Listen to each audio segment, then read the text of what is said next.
Welcome to the Better Brave podcast, where you get to hear unique stories from guests like you who choose to live bravely outside of their comfort zones. I'm Candace Dudley, your host, former teacher turned online business mentor and podcaster. This podcast is for you if you're committed to living life on purpose, no more following the rules of society. Go hit the follow button if you haven't yet, and tune in every Tuesday for a new episode.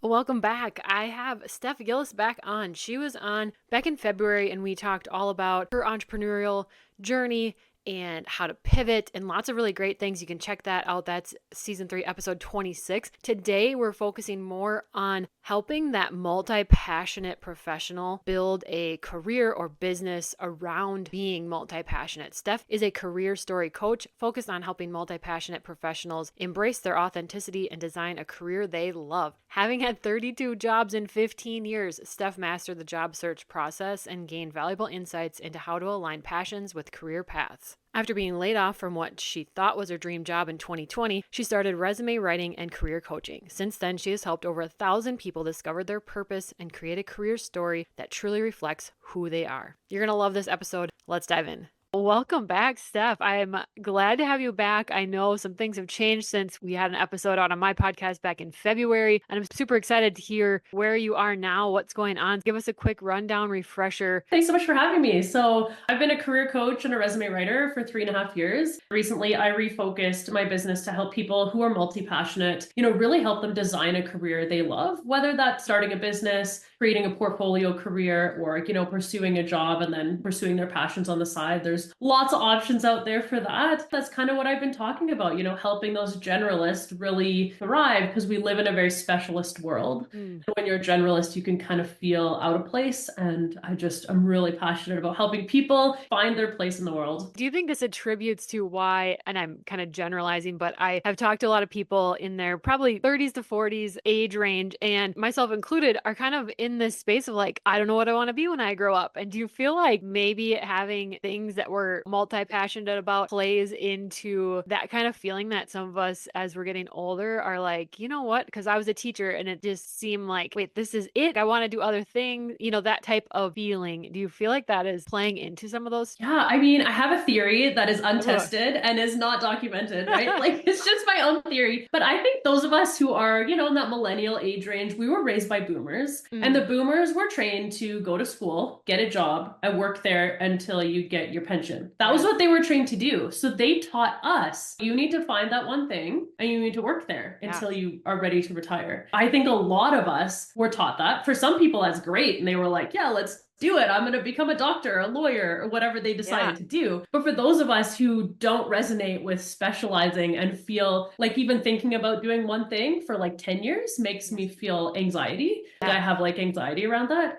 Being told that and being raised that way caused us to be put in a box when really we needed to be released into everything that we are and bring, whatever those special and unique gifts at that time are to the world, right? Because with multi-passionates, that can change, 5 years you might do one thing, get really good at it, and change the face of that industry, and then be like, yeah, I'm bored, let's move on. Oh my gosh, no, I resonate with that so much. I think that is so true. And I think of like my youngest brother, who I think he hits the millennial age, but he's like on that cusp that he really doesn't relate to us millennials, where he has not switched careers, but he's switched companies or jobs so many times whenever it suits him or whenever there's a better one. And I thought I was going to be a teacher and then retire, and that's it. That was my mind and my path until it wasn't, right? So it seems really easy when I watch him to jump from one thing to the next. And it just felt like I was making this massive life decision, this humongous decision. And it took me multiple years actually to finally make the decision to leave the classroom. So I see those differences and I think, gosh, that my life would support that theory. So how did you come about and realize this need or start talking about this multi-passionate need and creating a career that fits that? It's a really interesting story, actually. It really reflects on the benefits of networking and how much I love LinkedIn.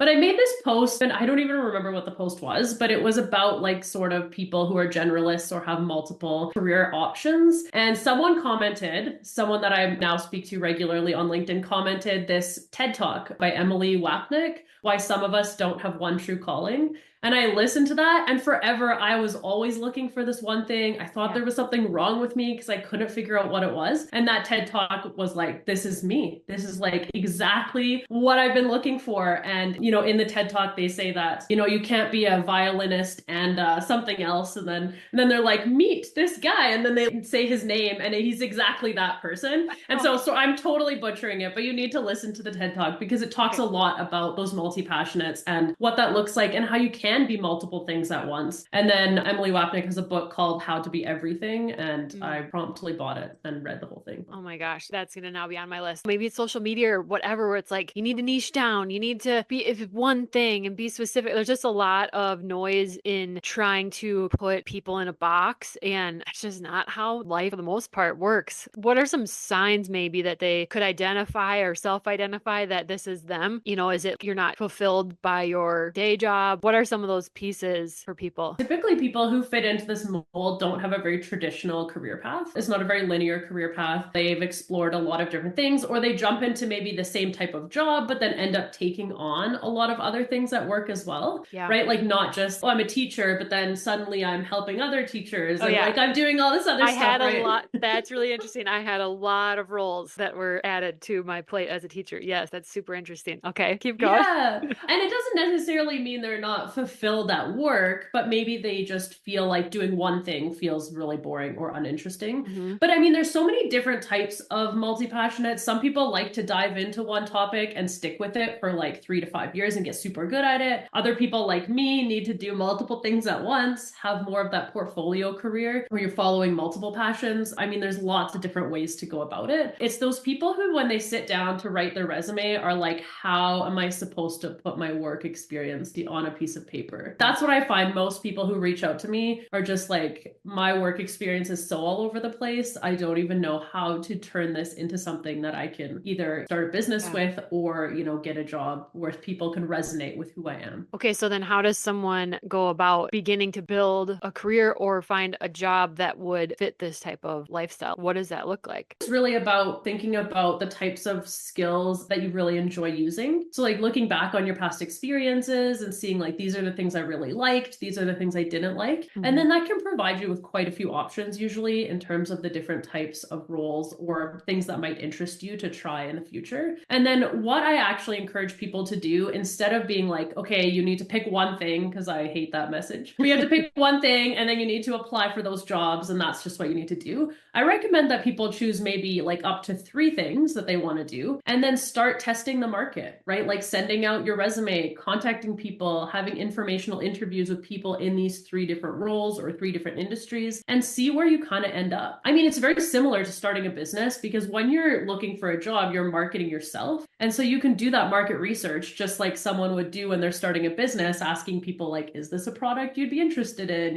Is this something you'd pay for? You can do the same thing with yourself. Be like, okay, I'm super interested in this job. What does it look like in your industry? What do people need from employees? What kind of certifications or trainings do you think I would need to take? You looked at my resume, is there anything that you really felt like was missing? And so that can help individuals get more information into what they need to improve on their resume or whether it's an option to move into that, new industry. Because I've helped people make like really wild transitions. Every book you read, they're like, if you're going to make a transition, it needs to be like a step down, or you need to move just the industry with the same position title or a new position title with the same industry. I helped someone who was a director in a bank transition into a director in a community development role in a corporation. That is like wildly different, a wildly different world, industry and position. And she made the transition really seamlessly. So I think if you can identify what you're good at and what your skills are and what other experience you have outside of work, you can really show the hiring manager that you could be a really great hire. What about knowing which passions to pursue in a career or business type field? Let's say you're passionate about painting, but maybe it's just something you like to do for fun. Or how do you know some of those things they're meant to just be for fun or they're meant to just be part of you, but maybe not be part of your work? Any advice on deciphering that? Going through coaching with someone like yourself or me is really helpful to figure out what you really like and don't like.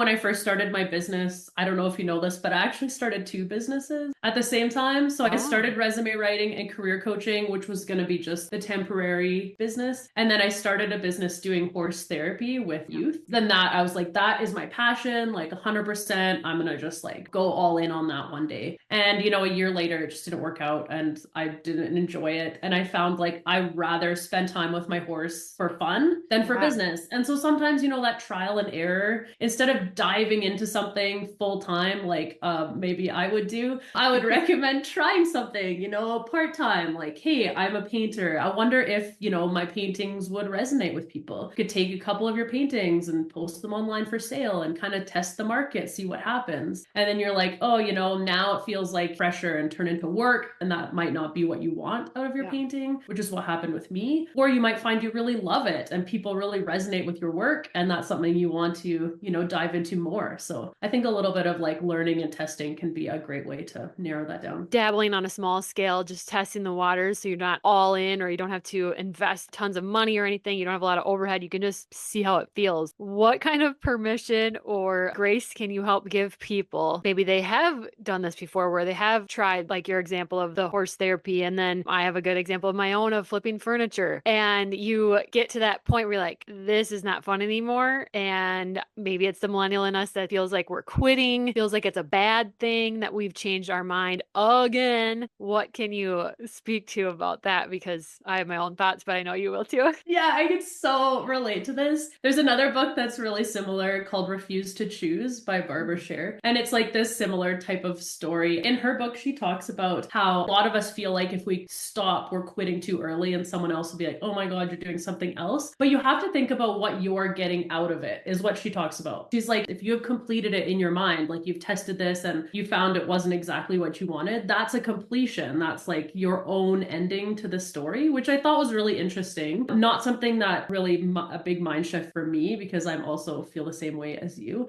But as someone who had 32 jobs in 15 years, I don't think that, I mean, I did it a little too much, I would say, but giving yourself some grace and really listening to that inner voice. I think a lot of times, like, especially with this business, this horse therapy business, I was like, you can't quit. Like, again, what are people going to think? Like, you posted all over the internet about it. And like, you have to just keep going. Like, it'll get better. It'll get better. It'll get better. So then a year later, it was not better. And I quit. And nobody even really noticed. So isn't that funny? You think that it's just going to be this huge thing and people are going to be like shocked and comment and call you or message you. And then you do it and you're like, oh, everybody else is worried about themselves, just like I'm worried about myself. And it's not actually that big of a deal. Like, it feels big in your body. It might feel big in your head. It feels really big, but there's a lot of strength and taking your own power back to be able to change your mind and say, I've gotten what I've gotten from this and that's fine, but I'm moving on. I just feel like it's so personal to us that it makes sense to us and probably doesn't make sense to anyone else. And we can waste a lot of thought and maybe even thought spiraling trying to think about what other people are thinking about our choices. For sure. Whenever someone asks me, so like, what are you doing now? I'm always like, oh man,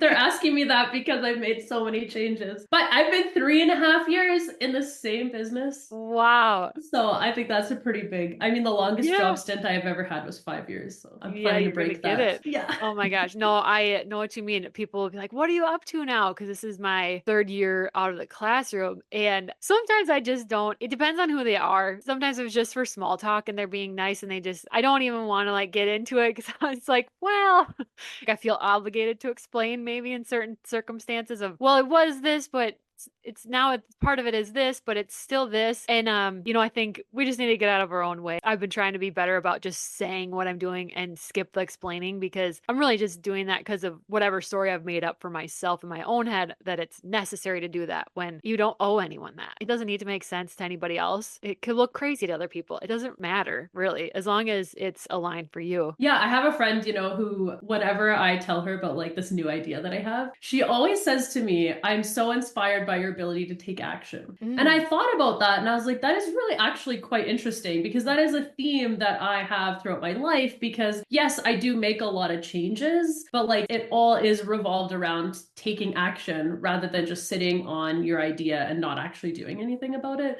So I've tried to reframe it that way, that I'm just, I'm just an action taker. That's really interesting. So many of us have ideas and, things pop into our head and we're like, oh, we should do that. And then inaction is obviously why those things just stay ideas ideas. Sometimes sharing those with people that maybe aren't ready to hear the idea or aren't the ideal people to share it with can contribute to your inaction. So are you someone that runs ideas past people first, or do you like, I have this idea, it feels good to me, boom, take action? I'll run it by like select people. Yeah. Yeah, very, very selective of who I would run it by. And then I just go for it. You know, in business, there's so much advice out there about like testing the market and finding out what people want. And I haven't really done that, to be honest. I've just kind of done what I felt was right. And it's been fine for me. Anything else you want to talk about that we haven't mentioned? In the business world, one of the things that, is the big message out there is that you have to niche down and you have to sell one product. I spent like years, like the first like 2 years of my business, I was like, how am I going to pick a niche? How am I going to like just niche down to one product? And when I got out of my own way as well and just listened to what I wanted to do rather than what everyone else out there was telling me to do, started to notice a really big difference in,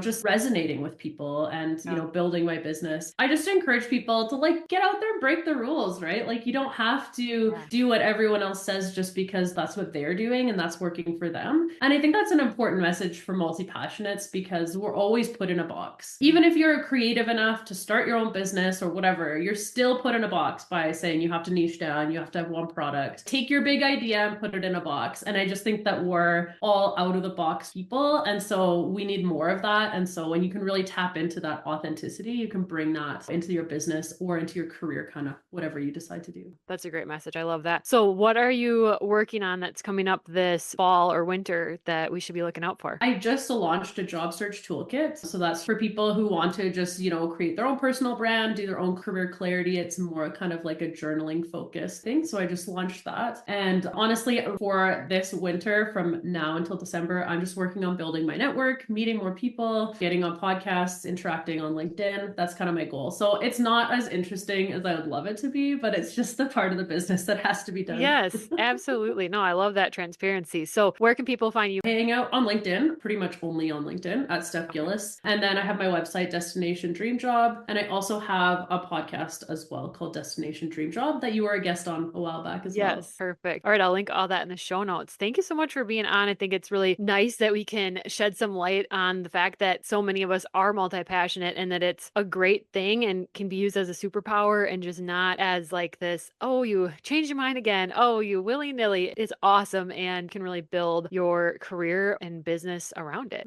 Thanks so much for having me. Hey, thanks for being here. I love being able to highlight entrepreneurial journeys because no two are the same. To grab my free sales page planner or to book a discovery call with me, head to the show notes. Finally, please leave a quick review so I can continue this work. See you next week.